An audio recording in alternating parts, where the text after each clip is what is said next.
Hey everyone, welcome back to another episode of The Vegan View.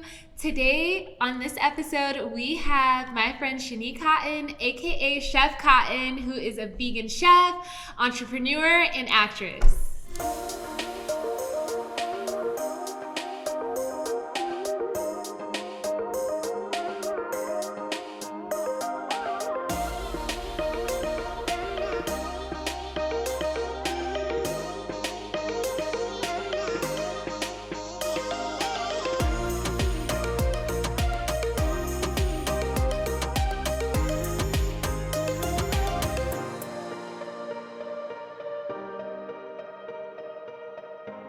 Thank you so much for being here. Thanks for having me. It's such a pleasure. We're so excited. Yeah, we're so excited to learn more about you and your journey to veganism. So if you could tell us where you're from and how veganism found you. Totally. So I'm originally from Maryland, currently reside in Los Angeles, California. So my vegan journey actually started from just observation. So back in 2016, I actually went home for Thanksgiving, and during that particular visit, I went to visit my grandfather. And during that visit, he was like in and out of sleep. And so at one point when he did wake up, he needed to take his medications. And so during that particular moment, he's like gathering up all his medications. And I kid you not, it was probably like 20 to 25 pills. He had the old school like lunch pill of medications. He also had, that full monthly container where you put the daily, see, y'all know what I'm talking about. Yep. So he had that, and then he had some extra pills and medications on like his end table beside his chair.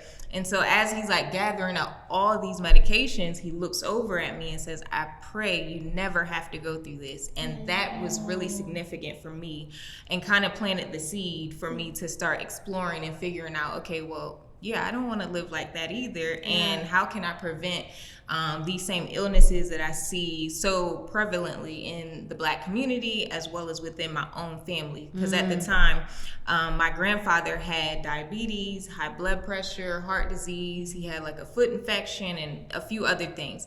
And so I just was like, how can I prevent these things? And so through my research, I noticed the one thing that continually came up was diet. And so from there, I was like, okay, I need to make a dietary change, but where do I start? And so I watched the documentary What the Health on Netflix when it first came out, and I went vegan. I watched it that evening, July 3rd and July 4th. I said, that's where we're starting. And I'm going vegan, cold turkey. On the 4th of July. On a day where a lot of meat is consumed. I love that. So on July 4th, 2017, I went vegan. And so I've just been on this journey to share what I've learned with others in hopes that they can also enjoy a better quality of life. Wow. Awesome. Yeah. So did that, watching the documentary, did that kind of just like open the door for you to do more research, or were you more coming at it as an approach of like, how can I eat now? Like, what was the next step after that? You're like, okay, now I'm going to be vegan, but like, what did that look like? Well, for me, I have always been a cook and enjoy cooking and things like that. So being in the kitchen and cooking is not unfamiliar for me. Right. So for me, it was just like, okay, we get to explore and do new things and like, get creative again in the kitchen in a new way. So I actually like that aspect of it because it was like a challenge for me. And so from there, I just was like, okay, let's go through the pantry. Let's start getting things out of here that I don't need. And at the time, like I had a roommate and I was like, hey, do you want these things? Because I know you're not vegan, so you can have it. So that's kind of where I started at. And then from there, as I started to create my own recipes and things like that, I then started to share those created my Cotton Creations YouTube channel and started sharing those recipes there. That's great. Wow. Yeah. So, like you mentioned, the root of your veganism started with your grandpa. Has your family been pretty receptive to you being vegan? Have they kind of decided to try it? Yes. So, so many of my family look to me or look at me as like a trailblazer. And so naturally, for whatever reason, God has given me a gift to influence. And so I don't take that lightly. And yes, my family has been very receptive to me being vegan and actually incorporating more plant-based meals into their diet. So, quick story. So I just was home for my tour, which I know we'll get into in a second, but I was just home in May and June, and it just made me feel so great to be able to go to different family members' houses, and they're cooking, and they're like, hey, do you want to eat dinner with us? And I'm like, what are you having? And they're like, oh, we're doing, X, Y, and Z, but, we got vegan mayo, we got vegan butter, I can do you a vegan version, Wow. So they're starting to actually add in different plant-based products into their household and like switching out milks and, the easy stuff, what I call the easy stuff. Yeah. But they're actually doing that and embracing it and actually cooking meals that are fully vegan. So it was nice to not have to always cook for myself. Like I can go there and enjoy dinner or what have you with them. That's great. Wow. I know a lot of people, get pushback from their family members, or like our previous guest mentioned that, his mom thought that he was going to die being vegan. So the fact that your family has been so receptive to it is awesome. Yeah. I mean, I had to, persuade them and trick some of them into trying certain things. But after doing that, and them seeing like, oh, this isn't so bad. Like I can enjoy this. I actually enjoy fried cauliflower. In my family, I don't know about you guys, but cauliflower, it was one of those vegetables that was like the stepchild. And the only, I guess, connection to cauliflower we had prior to me being vegan was on the vegetable trays. And nobody liked it. It always was left over. Nobody ate it. So, frying them up some cauliflower, they're like, oh, this is actually good. Can you fry it some more before you leave? Right. I know, who would have thought that cauliflower would just come in so strong? That it would have such a renaissance, and that now, like, every major restaurant, if they have a vegan option, it's a buffalo cauliflower. Yeah. Everybody has it. Yeah. So shout out to cauliflower. Yeah. For reinventing yourself. Good for you. Thank you. That's so awesome. And that's one thing that that's a skill I wish I had, was that I were a better chef, because I feel like you can just naturally influence people with your food. It's like, it speaks for itself. Vegan food is delicious. If anyone wants to say anything, well then, okay, you're gonna have to talk to me and my cooking, and then tell me your thoughts, because you can't deny it if it's delicious. Deny good food. That's true. I also wish I was a better chef. Like these two right here. I'm a professional Postmater. I know, me too. I hate that. Oops. But you know what I say? I feel like I get to go to so many like really good restaurants in LA, and like to so many like great experiences like yours, that like I'm like spoiled in that way. So when I get home, I'm eating like rice and beans, and that's it. I mean, and like rice some and air beans fried would be tofu. good too now. But like the way I'm making it, it's like rice, beans, and tofu. That's what it is, because I'm so spoiled with like the options that like we have and like the things we get to try. So were you a chef before being vegan, or is this something that happened after you became vegan? What did that journey look like? Yeah, so like I said, I've always been in the kitchen, been a really great cook. So it's just kind of a natural progression for me to then incorporate, cooking in the vegan space.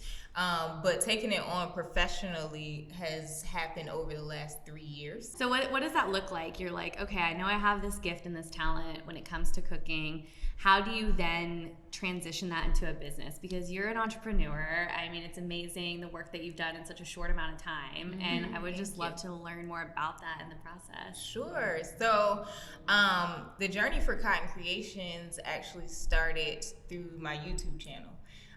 So on the YouTube channel, I share not only my vegan recipes, but I also share a few other passions like hair care, because I'm a natural girl and get a lot of questions about that. And then also DIY projects and fashion. So what I was thinking about was, I want to have a way to be able to connect with my viewers and give them like an in-person experience, because talking about pushback, a lot of times people will say, oh my gosh, that looks so delicious, but I can't cook, or I don't have time to cook, or, you know, I'm just hearing a lot of what I call excuses. So I'm one of those people. I watch YouTube videos all the time of people making food, and I'm like, that looks great. I wish I could try that. It's like I could if I tried to make it. Right. So I was just like, you know, it'd be cool to create like an in-person experience for people to be able to try the food. And so that's when I created the Cotton Creations Vegan Dining Experience, which is a travel and brunch and dinner party that I do, and I pop up in different cities across the country. And so for brunch, it's 6 courses plus a bonus course, so it's a total of 7 courses. And then for dinner, it's 7 courses plus a bonus, so a total of 8 courses. So I'm like salivating over here. It's such a treat. It's so good. We're gonna post some clips from our experience. Oh my God, the food.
Intimate. It felt more intimate than being at a restaurant, but you still get the kind of like that vibrancy of people being excited about eating, except it's even cooler because you're all getting the same thing. Not like at a restaurant where you're like, you get one thing and then that person got something else, but like you're all getting the same thing and you're seeing people's reactions. And not everybody who went was vegan. There was like a good amount of vegans, but not everybody was. So just like hearing what they had to say was really cool. And she also had like an activity area. Artichoke dip. Oh my God. Thank so you. Good. Wow. So good. And then what was Stop! that I couldn't go.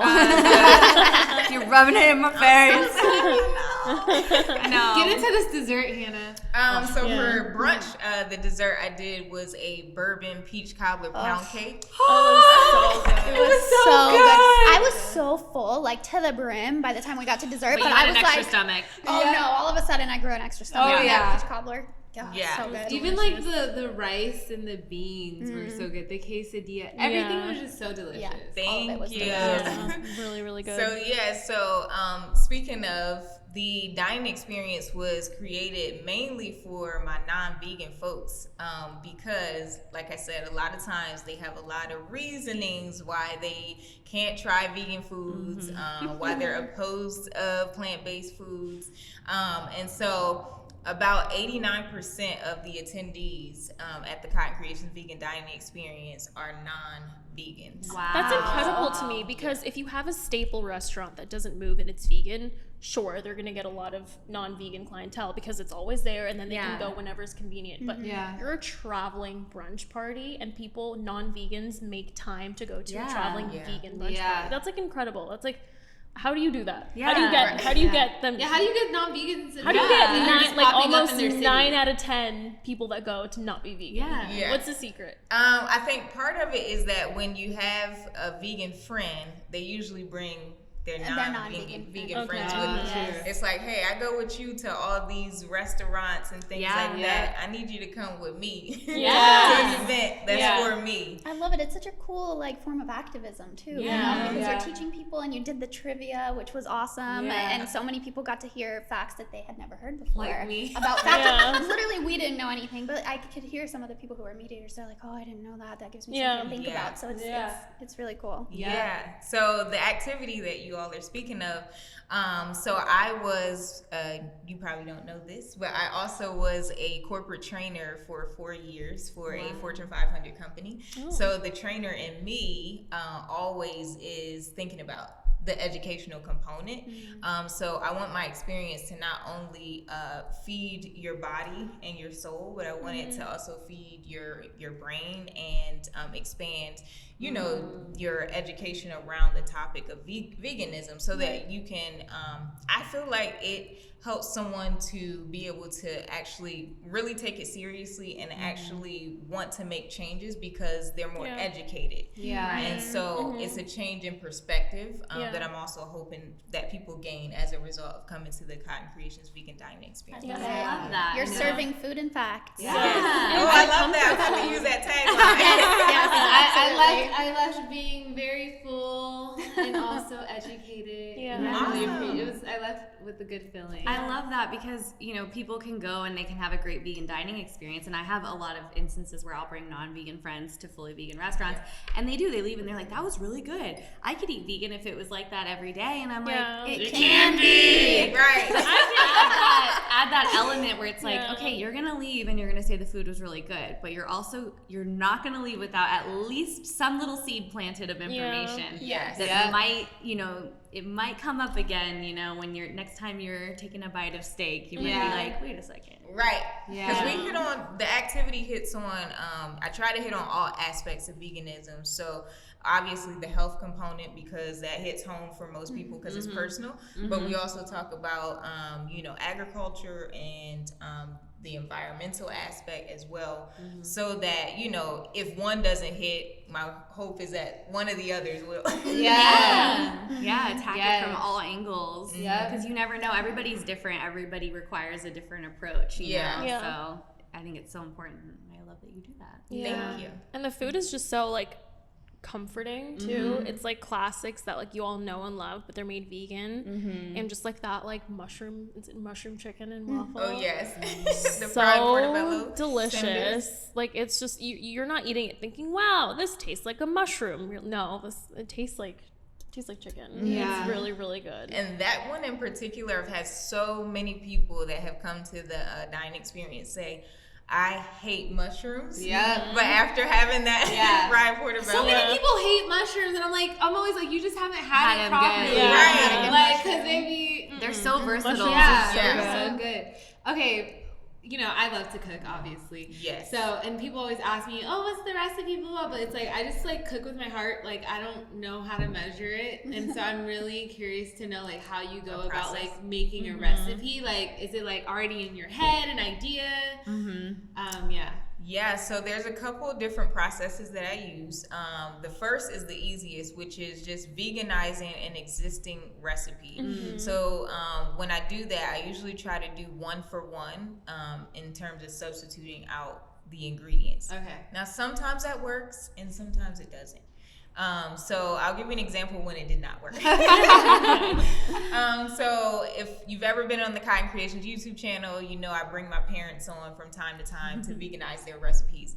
And so my dad and I went to veganize his sweet potato pie recipe, and it took 5 tries to do it, because for whatever reason, certain vegan butters just did not substitute out well. Certain vegan milks didn't substitute out well. We went through like 3 different milks. Oh my god. Wait, do you remember? Yes. Do you remember what the winning butter and the winning milk was? So the Country Crock plant-based butter worked very well for this particular recipe, and then coconut milk, full-fat coconut milk actually really good. Unexpected on both counts. Yeah. And the reason I didn't go with coconut milk at first, because I thought it was going to change the flavor. Right. And so I was like, no, let's try almond milk. Let's try, anything but. But you need the full thick, fat in order for that particular recipe to come out. So that's one process that I use. The other process that I use is I'll study other non-vegan recipes. And then I'll take different things from those to come up with my own. And then, like I said, sometimes it works, sometimes it doesn't. And then usually after doing it one time, I can usually figure out, now I'm at a point where I can figure out, okay, I know what needs to change Yeah. in the recipe. Yeah, so you don't have to keep doing it. So I don't have to, Yeah. Yeah. Okay. And then I also have a team of taste testers. The team of taste testers is a wide variety of male, female, vegan, non-vegans, all that, the whole spectrum. Yeah. So I get feedback from them, and I take that, and some of it I incorporate, and some of it I don't. So don't feel bad if it doesn't get incorporated, because sometimes we have conflicting feedback. Yeah. So I have to just make a decision on what's helpful. To be. Yeah, that's the thing too about cooking. Like, I don't ever know. I'm like, it tastes good to me and my friends, but I don't know what everyone else is gonna think. Yeah. Right. Yeah. Everyone has their own taste. Yeah. So, you know. Yeah. But And some people are really big on texture. Like for me, like Right. texture isn't really like a big deal. It's like, oh, if the tofu is like really wobbly, that's fine. If it tastes good, if it's like really crunchy, that's fine. If it tastes good, like other people are like, no, it just the texture. Yeah. It didn't hurt my gums how do when you- I bit it, so I don't like it. How do you please everybody? Yeah. I don't know. I mean, having a team of taste testers is Feedback. very, very, very, very helpful. Actually, over this past year, all my recipes, most of them were tested by my the crew on the show that I had been working on for the past 3 years, All American. Shout out to my All American family. So that's how the bourbon peach cobbler got on the menu, is because pretty much the whole crew sampled several different flavors of pound cakes for me. And their feedback was amazing, but they were like, a lot of them were like, no matter which one you go with, it's gonna be a winner. So I was just like, okay, that's kind of not helpful. It kind of is, but it isn't, because I'm trying to narrow down which flavor to put on the menu. But our crew was like over 150 members. So Wow. so a lot of people tasted the cake, and so I was able to narrow down and pick. Okay, you know what? Let me go between the lemon or the bourbon peach. Versatility over here at Cotton Creations. Definitely. And tell us where your product is, because I know she out here. Oh yes. So let me give you a little bit of backstory about the products, how they came about. So obviously in 2020, we all know what happened. The vegan dining experience, I kicked it off February 8th, 2020 in Los Angeles. By March, the place was shut down. The whole state, and then shortly after that, the country followed. So with that being said, I wanted to continue with the mission of introducing really great plant-based foods to my customer base. And so what I decided to do was package one of the popular courses from the very first vegan dining experience, which was my vegan honey pecan cornbread. And so I packaged that, brought it to market September 2020. And so that is available on my website, cottoncreationsllc.com. It's also available at walmart.com.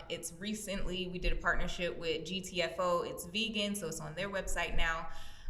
And then also too, if you're in the Los Angeles area at the Westfield Mall, Culver City, in the store called Uplift Us Marketplace, all the Cotton Creations products are there as well. So I've been busy. Clearly. I mean, what you've accomplished in such a short amount of time is so cool.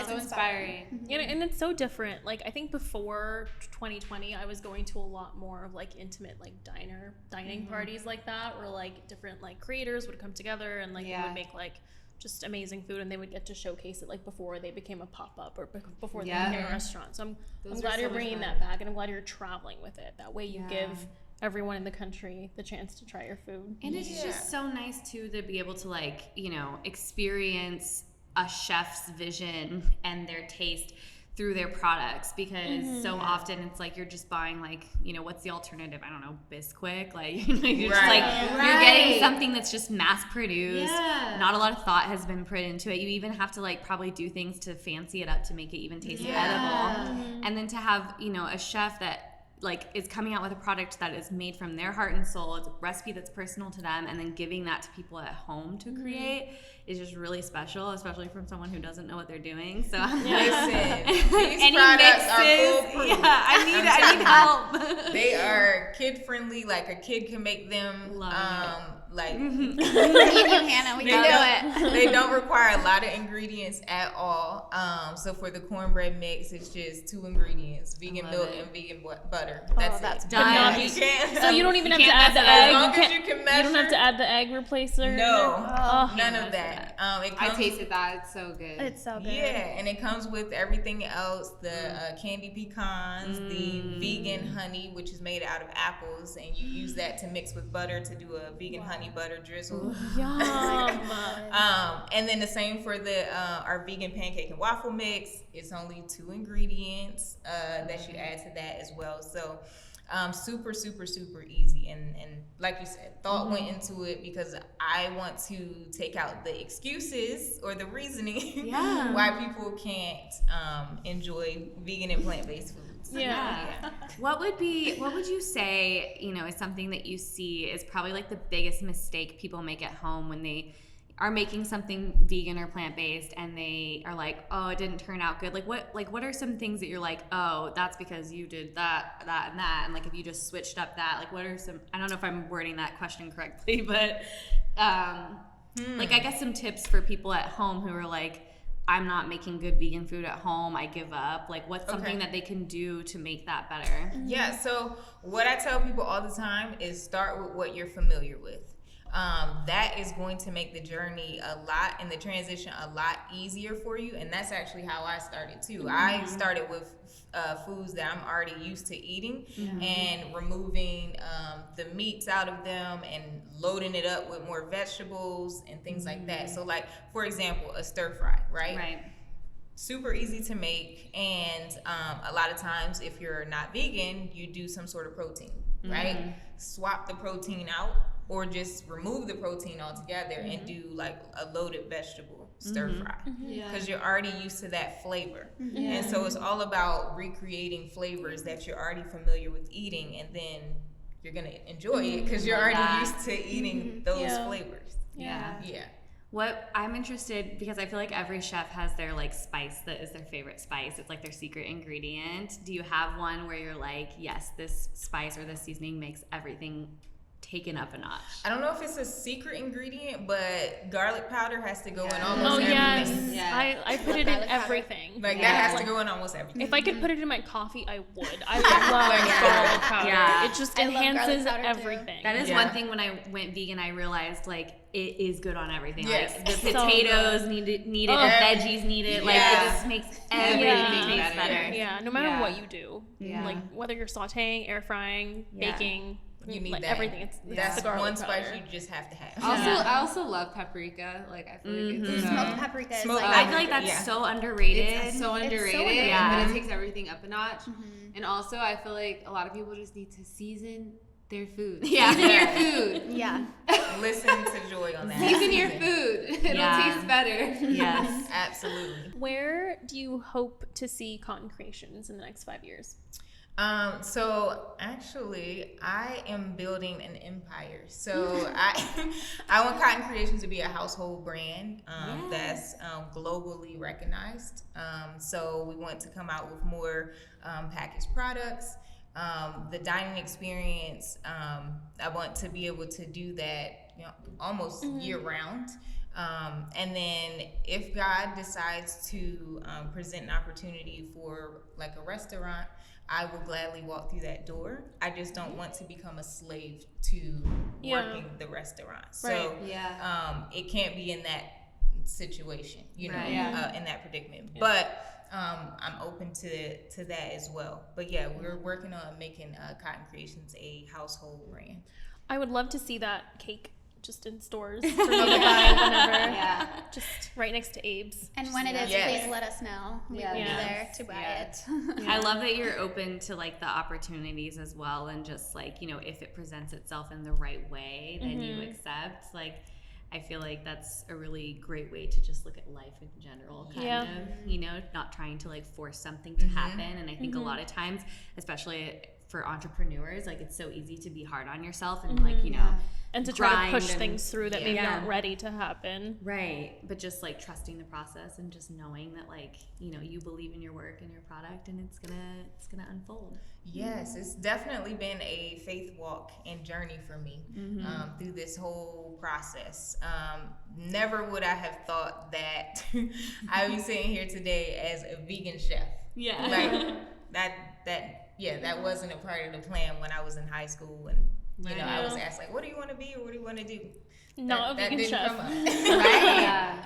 It's crazy how like once you do go vegan, you take the blindfold off, how much your like world changes. Yes. And all of a sudden you see things differently than you did before. Mm-hmm. I do think it provides so much opportunity for people because then you have like such a purpose behind your work. Absolutely. And so much clarity with going vegan. And I know a lot of times people say, what are the benefits and things like that? And there's a lot of different benefits, but I think clarity and perspective are two of the things that don't get talked about a lot, but it happens. And I notice when I'm in conversation with other vegans and we just naturally are talking about, you know, just how clear things are for us, or, you know, things like that. And it's just one of those things that's happening in the background, whether you realize it or not. But it doesn't get talked about. Yeah. Once you know that you're like, you know that you're right and you know what you're doing is right, it just makes everything else in life so much easier. Like, it's just like, I can walk through this world and know that like I'm doing the right thing, not only for myself but for the animals and the planet, and like everything else just falls into place. Absolutely. And that creates for a company like the one that you have that I would want to support versus just a big corporate company that's recognizing the hole in the market and trying to fill it.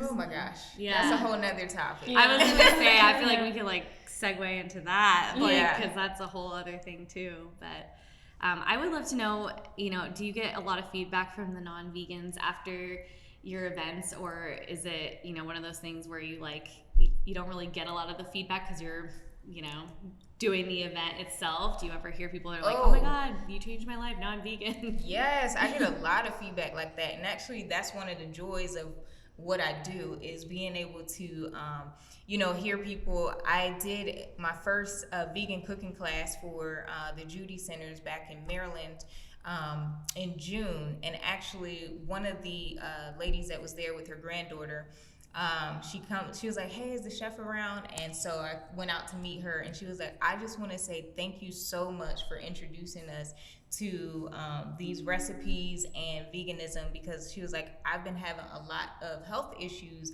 and after tonight I really see a way forward to be able to make a change and things like that. So I get a lot of messages like that, and that really helps to, for me to keep pushing and know that I am truly making an impact and making a difference. And so that's, the whole purpose behind Cotton Creations. I know, I can't imagine how fulfilling that is. Like, basically changing the course of someone's life, essentially, just through your food and passion. And it's very cool. So thank you. We do like to close every episode out with asking our guest what their one last meal would be on Earth. And I am so excited to hear yours. I was just going to say, I'm very excited to hear your answer to this one. Yeah. Oh, really? I want to know whether it's something you make. I don't know that it's going to meet your expectations.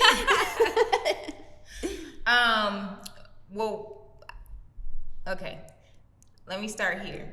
Growing up in high school, before I was vegan, let me put that out there. Before I was vegan, I hated school lunch, and my mom would get up every morning faithfully and fry me chicken. So that flavor is like so near and dear to my heart. So I absolutely would have to have the fried portobello mushrooms over in the meal. And then I'm gonna keep it soul food because I love soul food. So I need some collard greens, cabbage, mac and cheese, some garlic mashed potatoes and gravy. And then we're gonna close it out with a nice little dessert. So it's probably gonna be either some sort of pound cake or a Dutch apple pie. With a little caramel drizzle on top. I'm just visualizing. I'm just like, my mouth is watering. Like, can that be my last meal? I know. I'm like, maybe that's my last meal. Yeah, maybe that's my last meal, actually. No. It is just like the perfect mix of everything. Oh my God. This is hot sauce. Yes, Do you, twice. I am just curious because I feel like I hear mixed things from chefs. Like, do you eat that good all the time, really? Or are there days where you're just like, just like rice, beans, tofu. Rice, beans, tofu. Yeah, I mean, I do a variety. So Yeah. so yes, I eat good like that, and then I also do just like some basic stir fries or some rice and beans. You know, frozen meals.